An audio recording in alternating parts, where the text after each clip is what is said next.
Mga ka-inspire, magandang hapon. Ito, may aakyat tayo, ito yung buko. Ayan, papakita ko sa inyo. Aakyatin natin yan. Ayan.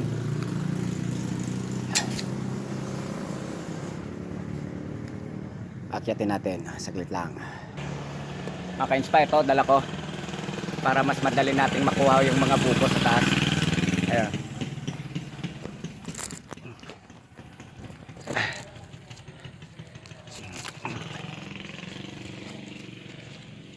Hirap pala buhay ng anak ng mananggete.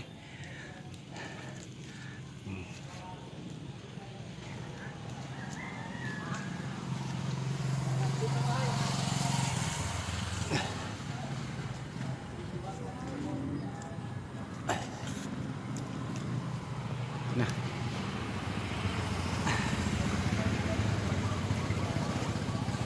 So, pipitasin natin itong sa ulo natin. Propose ko muna to kasi mahirap. Ang isang kamay ko may hawak na yan. Para mas madali natin makuha. Ihulog muna natin. Saglit lang. Yan mga ka-inspire. Tapos natin kuhanin yung buko. Andun na sa ilalim, nahulog ko na yun.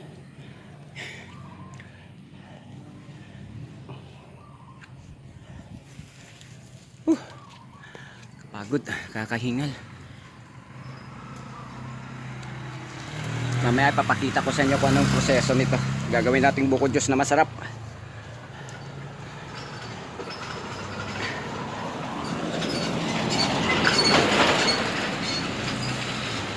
Para mga ka-inspire yung mga nakuha natin.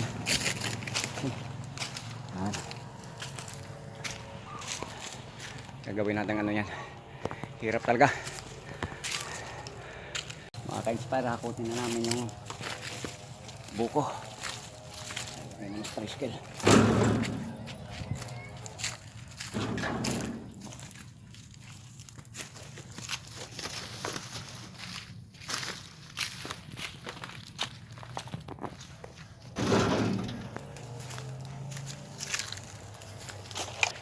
Maka-inspire, ito na lahat ng mga nakuha namin. Nakuha ko. Kukuha na natin ng tubig at saka. Maka-inspire, magsisimula na kami. Kukuha na namin ng tubig to. Ito, kukuha na namin ng tubig. Pati laman. Ayan, ilalagay natin dito. Ito, may salaan tayo. Ayan, salaan. Ayan. Sisimula na tayo.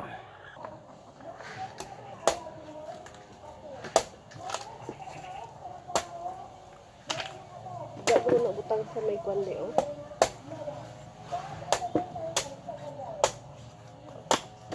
Parang sudlan mo tubig.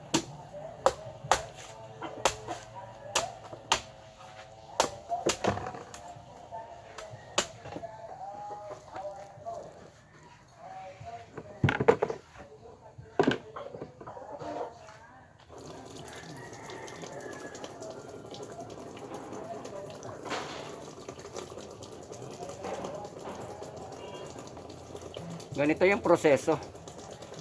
Ayan. Hirap pala. Hirap talaga. Akyatin pa yung buko.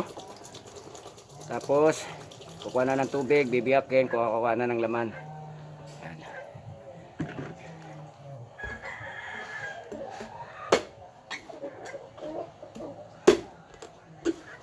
Ingat lang, ingat. Kasi sobrang talas ng ano natin. Ganda ng pagkabuko. Tamang-tama talaga.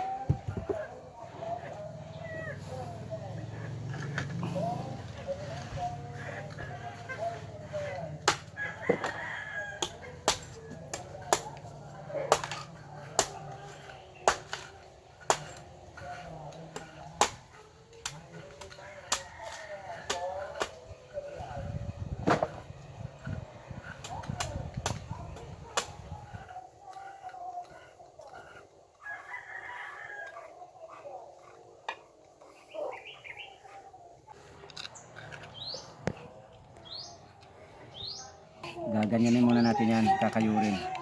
Ayan. Ayan.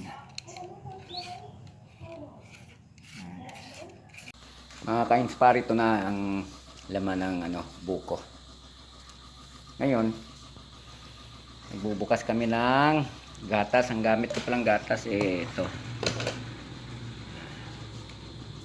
Angel. Tapos Dorin. Yan.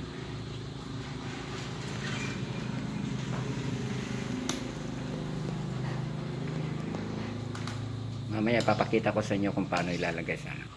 Ito na yung tubig ng buko. Puro yan, walang halong tubig.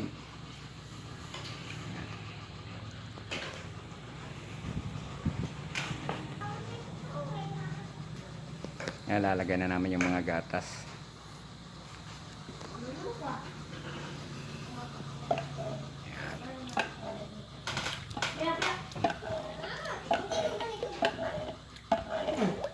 Tulong na rin tayo.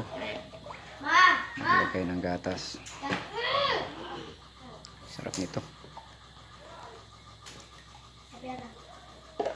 Hindi lang ice candy or agugong yung ginagawa namin. Gumagawa rin kami ng buko juice. Ilalagay namin sa plastic bottle na lalagyan. 350 ml. Yan. Ito ready ng mga boteng paglalagyan ng ating buko juice.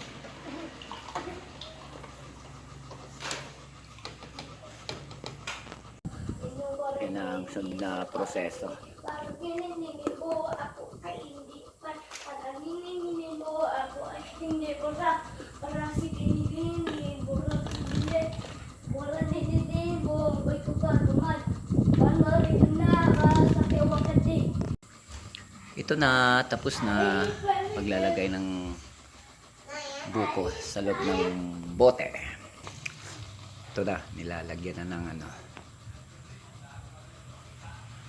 kanyang tubig. Yan, nasara na rin. Ito na yung finished product niya. Yan. Lalagay na lang yan sa ref. Yan. Sarap nito, super.